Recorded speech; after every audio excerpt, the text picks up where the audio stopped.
माननीय मनीष भाई श्रीमाळीजीए मोतीलाल तेजावत विषे प्रकाश पाड्यो। ए समयनी मेवाड़ रियासत जनजातीय लोकोनुं थतुं शोषण, रियासतोनुं थतुं शोषण, मोतीलालना जीवन विषे बहु ઊંડાણથી વાત કરી। સાથે સાથે એ સમયના આદિવાસી આંદોલનોની વાત કરી અને પાલનપુર યાત્રાની અંદર નારિયેળ ફોડવામાં આવ્યો। સાહેબ આ પાલનપુર કયું? બનાસકાંઠા પાલનપુર કે તમારું જેનું પાલનપુર છે? હા, તો પાલનપુર બનાસકાંઠા એટલે વિસ્તારમાંથી હું આવું છું। મને પણ એ ખબર નથી કે મારા વિસ્તારની અંદર પણ મોતીલાલ તેજાવત નામનો વ્યક્તિ આંદોલન પછી આવે અને નારિયેળ ફોડવામાં આવ્યો। એ ભૂમિમાંથી હું પણ આવું છું, તો એ વાતનો પણ હું ગૌરવ લઉં છું। મિત્રો, આ જે સેમિનાર થઈ રહ્યો છે એનો મુખ્ય હેતુ આદિવાસી સમાજ, સંસ્કૃતિ અને એના જનનાયકોએ જે સમાજ માટે કર્યું છે એને ઉજાગર કરવાનો છે। તો આજના પ્રસંગે માનનીય મોરબી ગાંધી સાહેબ અહીં બેઠા છે અને એમને તો કેટલાય વિદ્યાર્થીઓને એના પર કામ કરાવ્યું છે। અમારા પરેશભાઈ ચૌધરી પણ આદિવાસી ફ્રીડમ ફાઇટર પર કામ કરી રહ્યા છે। તો માનનીય ગાંધી સાહેબને પણ આ પ્રસંગે યાદ કરી નમન કરું છું।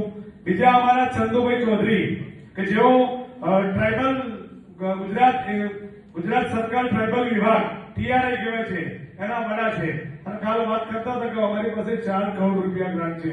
મિત્રો, આપણે તો અમને વારંવાર બોલાવી અને સ્ટેચ્યુ ઓફ યુનિટીમાં આપણે આવા ભવ્ય સેમિનારો રાખવા જોઈએ। આમ તો આ હાલોલ મહાજન મંડળ વાળો જે સેમિનાર રાખ્યો એ બીજા કરતો અદભુત છે, પણ સાહેબે કાલ જે વાત કરી હતી કે સ્ટેચ્યુ ઓફ યુનિટીની અંદર અમે જે સેમિનાર કરવા જઈ રહ્યા છીએ, એક બે કાર્યક્રમો કર્યા, તો માનનીય સાહેબ શ્રી માનનીય તમને અમારી વિનંતી છે કે આવા સેમિનારમાં અમારા જેવા નવયુવાન વ્યક્તિઓને પણ બોલાવશો તો ખરા અર્થમાં આ વિભાગની સેવા કરો છો એવું સાબિત થશે।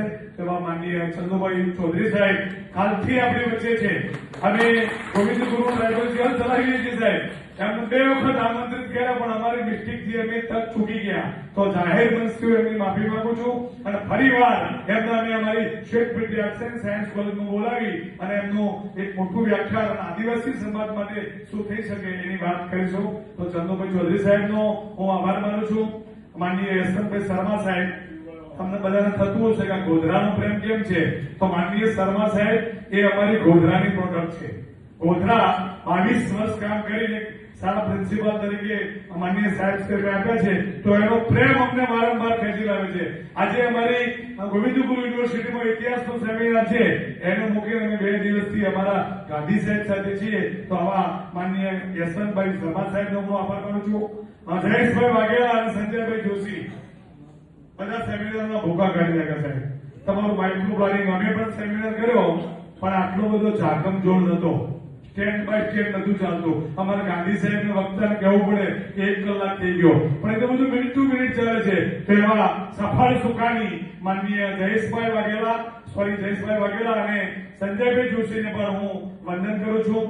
આ બધું કરવા માટે મંડળ સક્ષમ જોઈએ, મંડળ વગર કંઈ થતું નથી। તો મંડળના હોદ્દેદારો પણ અહીં બેઠા છે, એમના વખાણ નથી કરતો, પણ તમારી જે સોચ છે, તમે જે કાર્ય કરી રહ્યા છો અને તમારી રૂપ છે એનાથી આવા કાર્યક્રમો સફળ થાય છે।